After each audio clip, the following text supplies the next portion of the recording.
سابق وزیر اعظم نے گجر خان میں مختصر سا خطاب کیا ہے اور ان کا کہنا تھا کہ عوامی مینڈیٹ کی توہین برداشت نہیں، میرا ایجنڈا آئین و قانون کی بالادستی ہے، میری جدوجہد عوام کے لیے ہے، کیا آپ میرا ساتھ دیں گے؟ یہ کہنا تھا سابق وزیر اعظم نواز شریف کا، جنہوں نے گجر خان میں ایک مختصر خطاب کیا ہے عوام سے۔ جی ہاں بالکل، اس سے پہلے وہ جب روادی پہنچے تھے وہاں پر بھی لوگوں کی خواہش تھی کہ وہ خطاب کریں، اور اس کے بعد پھر اسی طرح سے جو دیگر کراسنگ پوائنٹس ہیں وہاں سے گزرتے ہوئے جگہ جگہ پر لوگوں نے استقبال کے لیے استقبالیہ کیمپ بھی لگائے ہوئے تھے، اور ساتھ ساتھ وہ چاہ رہے تھے کہ وہ خطاب بھی کرے۔ گجر خان جب پہنچے ہیں تو کارکنان لپک رہے تھے ان کی گاڑی کی طرف، تھوڑی دیر کے لیے وہ وہاں پر رکے اور بہت ہی مختصر سا انہوں نے خطاب کیا، جس میں ان کا کہنا تھا کہ عوامی مینڈیٹ کی توہین برداشت نہیں۔ انہوں نے کہا کہ ان کا ایجنڈا آئین اور قانون کی بالادستی ہے۔ ساتھ ہی ساتھ انہوں نے عوام کو مخاطب کیا اور کہا کہ میری جدوجہد عوام کے لیے ہے، کیا آپ میرا ساتھ دیں گے؟ تو نواز شریف کا یہ گجر خان میں مختصر خطاب تھا۔ اب یہاں سے اگلی منزل جہلم ہے،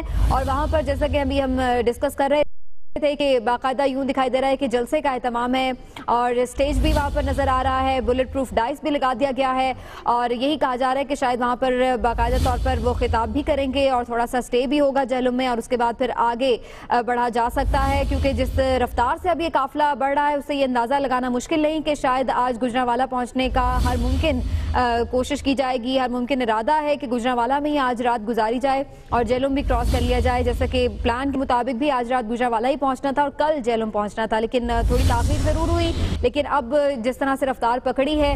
قافلے نے تو اس سے یہی اندازہ ہو رہا ہے کہ آج گجرانوالہ پہنچا جا سکتا ہے۔ تو کل کے روز سست رفتاری، آج برق رفتاری دیکھنے میں آ رہی ہے۔ قافلہ رواد، مندرہ اور گوجر خان سے اب آگے نکل گیا ہے اور اگلی منزل ہے جہلم، اور جہلم پر پڑاؤ ہوگا۔ وہ جو کنٹینر بنایا گیا تھا bullet proof bomb proof container, وہ تو کہیں بہت پیچھے رہ گیا ہے، بہت ساری گاڑیاں بھی پیچھے رہ گئی ہیں، اور نواز شریف کی گاڑی جو کہ خواجہ سعد رفیق چلا رہے ہیں وہ بہت ہی تیزی سے آگے نکل گئے ہیں۔ تنقید بھی کل کافی ہوئی تھی شہزاد، تو ہو سکتا ہے اسی لیے اس کا استعمال دوبارہ نہیں کیا گیا، شاید اس کی یہ بھی وجہ ہو سکتی ہے، لیکن شاید اس لیے بھی کیونکہ اتنا بڑا کنٹینر اتنی تیزی سے نہیں جا سکتا۔ ابھی کچھ دیر پہلے ہم آپ کو گاڑی کا سپیڈومیٹر بھی دکھا رہے تھے، جس میں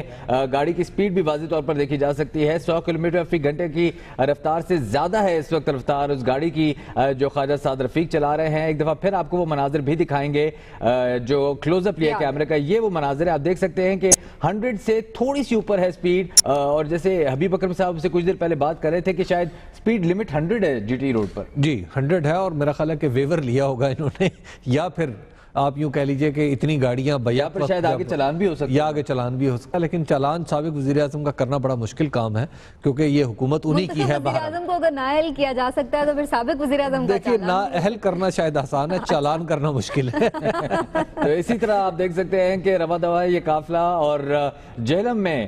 جیسے کہ اب سے کچھ دیر پہلے آپ کو مناظر بھی دکھائے، جہلم میں سٹیج سجا دیا گیا ہے، اس کے اوپر بلٹ پروف شیشہ بھی لگا دیا گیا ہے، کیونکہ وہ بلٹ پروف کنٹینر تو کہیں پیچھے رہ گیا ہے، تو اس لیے خطاب کے لیے بلٹ پروف شیشہ لگایا گیا ہے، اور وہاں پر ایک کنٹینر کے اوپر ہی سٹیج بنایا گیا ہے۔ اب دیکھنا یہ ہے کہ جہلم میں کیا واقعی رک کر خطاب کریں گے میاں محمد نواز شریف، یا جیسے کہ طلال چودھری صاحب کہہ رہے تھے کہ